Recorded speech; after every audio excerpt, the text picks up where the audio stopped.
Après avoir appris à monter mon premier PC il y a des années en arrière, plus l'expérience accumulée, il est mon devoir de vous apprendre à monter le vôtre ou votre future config, plus les petites astuces que j'ai acquises avec le temps. Et bien bonjour tout le monde et bienvenue dans cette nouvelle vidéo qui sera le début d'une série destinée aux débutants où par la suite il y aura des vidéos du style comment installer Windows plus les drivers, ce qu'il faut faire après avoir installé son PC et d'autres. Et d'ailleurs, si vous voudriez que j'aborde un sujet particulier en vidéo, faites-le moi savoir en commentaire, j'en prendrai note. L'espace commentaire, c'est aussi fait pour ça alors, abonnez-vous. Un grand merci à Asus pour le prêt des composants, sans eux, à mon avis, la vidéo n'aurait probablement pas vu le jour. Merci aussi à BeQuiet pour le boîtier qui est juste ici, le 500DX, merci à eux. Merci aussi à Sharkoon pour la petite alimentation en SFX en 500 watts 80 plus gold, donc ça sera pour de futurs builds, mais je vais la montrer aussi un petit peu plus tard en vidéo. Alors pour cette vidéo, j'ai à côté de moi un 3800 XT, une B550A Gaming en carte mère, en alimentation une ROG Strix 850 watts, en carte graphique, la 2060 Super. En water cooling, j'ai le LSC 240 RGB. En disque dur, j'ai un petit SSD de 120 Go qui traînait dans un de mes tiroirs. Et pour la RAM, j'ai de la Corsair Vengeance en 16 Go de RAM en 3200 MHz qui sont dans mon PC actuel, voilà. Les composants ici présents sont totalement overkill, je ne vais pas vous mentir, mais le but n'étant pas de faire une config budget, mais un montage PC. Par ailleurs, si vous cherchez une config PC, j'en mettrai en description à différents budgets. Et j'en profite aussi pour vous parler d'un site qui a ouvert ses portes il n'y a pas très longtemps, Informadeals. Il vous permet d'acheter ou de vendre du matos informatique en occasion. Par exemple, si vous cherchez de la RAM, vous pouvez chercher avec précision des infos sur cette dernière grâce au système de filtre que le site embarque. Si vous voulez un prix maximum, la localisation ou d'autres infos précises sur la RAM ou autres composants, ça c'est cool. On peut envoyer un message grâce à la messagerie instantanée du site ou faire une proposition d'achat, une négociation du prix si vous voulez. Moi je les veux à 10 € par exemple, j'envoie mon prix et s'il accepte, l'argent est placé dans un coffre-fort numérique jusqu'à la finalisation de la transaction. Si elle est refusée, la transaction est tout simplement annulée. Si vous souhaitez vendre, c'est très simple, il vous suffit de créer un compte et de cliquer sur publier une annonce. Mais ce n'est pas tout, le site embarque une partie blog sur des conseils et astuces, par exemple comment connaître les caractéristiques de vos produits de manière très simple. Enfin bref, un site tout jeune avec un système de paiement sécurisé, je sais qu'après les fêtes de Noël, ça peut être intéressant pour certains qui souhaitent acheter ou vendre du matos. S'il n'y a pas encore beaucoup d'annonces, c'est normal, le site est très jeune, allez leur donner de la force, le lien est dans la description.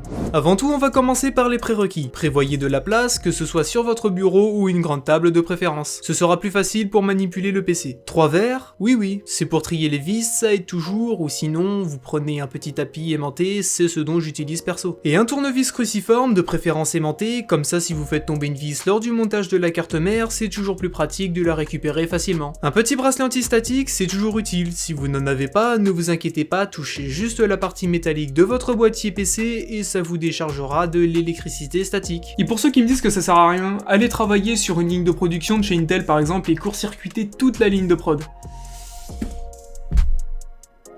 Pour un PC, ça va, si vous faites attention, vous en aurez pas forcément besoin, mais par contre, si vous en montez en série, là c'est autre chose. Et pour finir, quelque chose de très important et malheureusement qui est sous-exploité, mais rien qu'avec ça vous pouvez monter votre PC, le manuel de votre carte mère. Même pas besoin de regarder une vidéo YouTube, toutes vos questions auront réponse dans ce livret, que ce soit pour le RGB ou autre, tout. J'insiste bien là-dessus car la plupart des gens s'en foutent, alors ne le sous-estimez pas. Pour monter son PC, il n'y a pas d'ordre de montage précis, mais il y a une certaine logique à avoir, j'ai envie de dire, avec à la clé une optimisation de temps et de facilité de montage. Et qui dit logique dit on va commencer avec la carte mère. Alors à quoi elle sert? La carte mère, c'est la pièce maîtresse où l'on vient connecter tous les composants dessus afin qu'elles communiquent entre eux. De base, la carte mère est emballée dans un sachet antistatique, ce qui veut dire que dedans il n'y a pas d'électricité statique, donc ce qui la protège. En revanche, si vous mettez votre carte mère sur le sachet, l'électricité statique, elle... L'électricité statique ira sur votre carte mère, ce qui peut court-circuiter votre carte mère, mais il y a 0,1% de chance à ce que ça arrive, mais le pourcentage est toujours là. Donc prenez le bon réflexe de mettre le sachet plus loin, vous prenez le carton de votre carte mère, donc sa boîte, vous posez sur votre bureau et la carte mère vous la mettez dessus. En plus de ça, ça protège justement votre espace de travail car en dessous de la carte mère, il y a plein de petits picots. Et ça peut endommager votre espace de travail. Donc le mieux, l'idéal, c'est d'utiliser sa boîte. La vraie première étape est de placer le cerveau de votre ordinateur, le processeur. appelé aussi sous le nom de CPU. C'est lui qui gérera toutes les tâches lourdes exécutées sous forme de cycle. On va venir placer le processeur sur le socket, support processeur en français, tirez la petite barre métallique vers vous et levez-la. Si vous avez un processeur AMD ou Intel, vérifiez dans quel sens le mettre grâce au petit triangle sur le processeur et sur la carte mère. Ensuite, placez le CPU gentiment sur le socket, si ce dernier est bien positionné, il se calera tout seul dans le socket. Pour vérifier s'il est correctement calé, bougez-le gentiment sur les côtés, ensuite baissez la barre métallique en exerçant une certaine pression et le tour est joué. Bravo, vous venez de mettre le processeur. Maintenant, passons à la RAM, comme c'est juste à côté.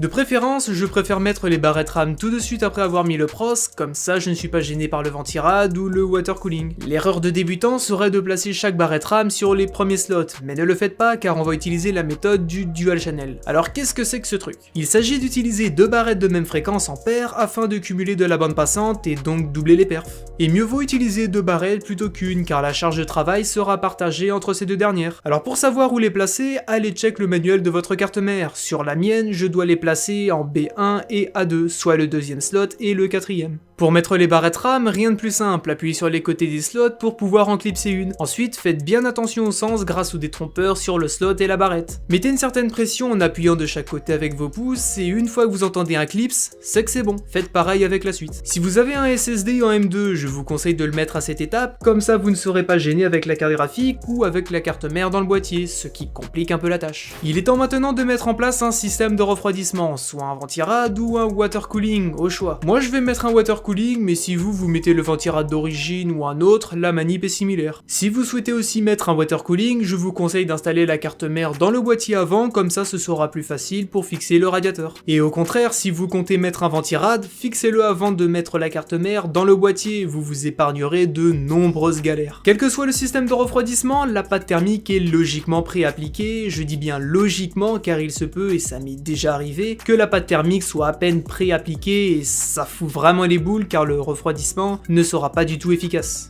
Donc je vous conseille d'acheter une petite seringue de pâte thermique pour moins de 10 €, au moins vous serez tranquille en cas de problème. Pour l'application de la pâte thermique à la seringue, chacun sa technique. Personnellement, j'ai toujours préféré mettre un point au milieu et je laisse la pression du ventirad faire le reste, et la pâte est étalée de façon uniforme et sans bulle d'air. Pour le fixer, faites très attention à ne pas visser trop fort, pour ça faites le système en croix, c'est-à-dire visser légèrement de chaque côté pour obtenir une application homogène à la fin, et éviter d'avoir de la pâte thermique qui est plus appliquée d'un côté sur le pros.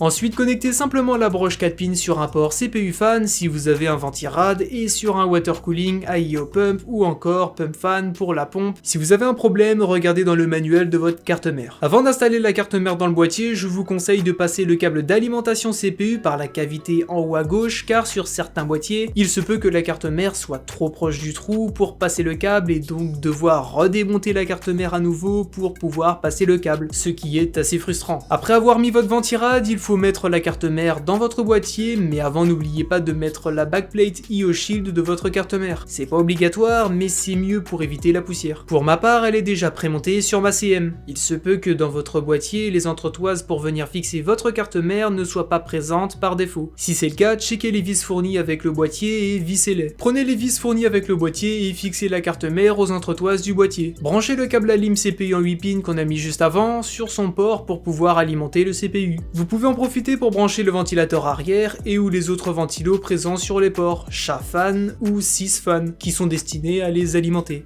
J'aurais tendance à brancher les petites pins chiantes avant de mettre la carte graphique, comme ça elle ne nous gêne pas. Tout à gauche se trouve le port AAFP ou JAUD 1 en fonction de la marque de votre carte mère. Branchez-y le câble HD audio qui sert à faire fonctionner le port casque et micro à l'avant du boîtier. Pour utiliser les ports USB à l'avant, connectez le câble sur le premier port USB de votre carte mère. Moi il porte le nom de USB E34. La partie la plus casse-tête pour certains va être de connecter tout à droite les petites pins HDD LED, Power Plus et autres. Pour cela, ouvrez votre fenêtre de ligne de commande et tapez /manuel pour faire spawn votre petit bouquin. Je vous avais bien dit que votre manuel, vous pouvez en avoir besoin. Pour vous aider avec le sens du plus et le moins, dites-vous que les pins Power LED et Power Switch, l'écriture est toujours vers le haut de la carte mère, et au contraire vers le bas pour HDD LED et Reset Switch. Pour savoir s'ils sont dans le bon sens, l'écriture doit être lisible tout autour. Nous y voilà, installez la bête dans le PC. Repérez l'emplacement où vous voulez la mettre, de préférence sur le premier port PCIe x16 pour profiter pleinement de sa bande passante. Enlevez le ou les caches PCIe PCI de votre boîtier pour pouvoir faire passer le GPU, mais avant n'oubliez pas d'appuyer sur le loquet pour pouvoir l'insérer. Alignez la carte graphique au port et vous devriez entendre un clic, ce qui veut dire qu'elle est bien insérée.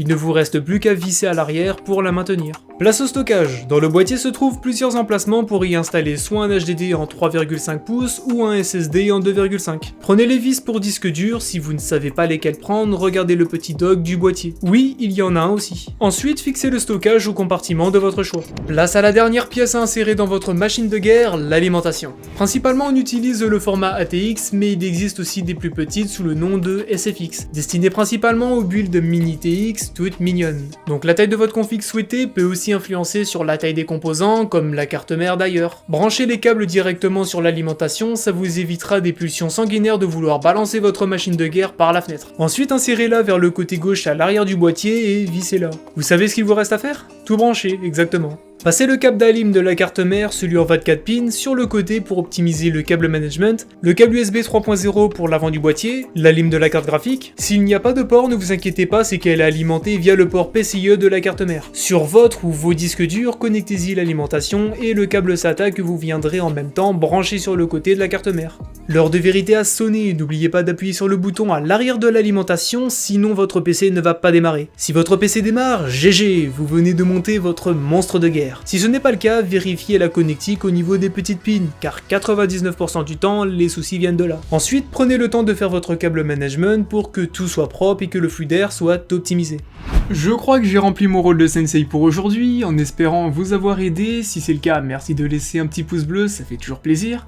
N'hésitez pas à partager la vidéo à un pote ou à un cousin qui est dans le besoin. Si vous êtes nouveau, n'oubliez pas de vous abonner pour ne rien rater, surtout sur les prochaines vidéos du style comment installer Windows plus tes drivers, ce qu'il faut faire après avoir monté son premier PC et d'autres. N'oubliez pas que si vous avez des suggestions, n'hésitez pas à m'en faire part dans les commentaires, je suis à l'écoute. Merci de m'avoir suivi et profitez bien de votre PC Gamer Master Race. Allez, à bientôt.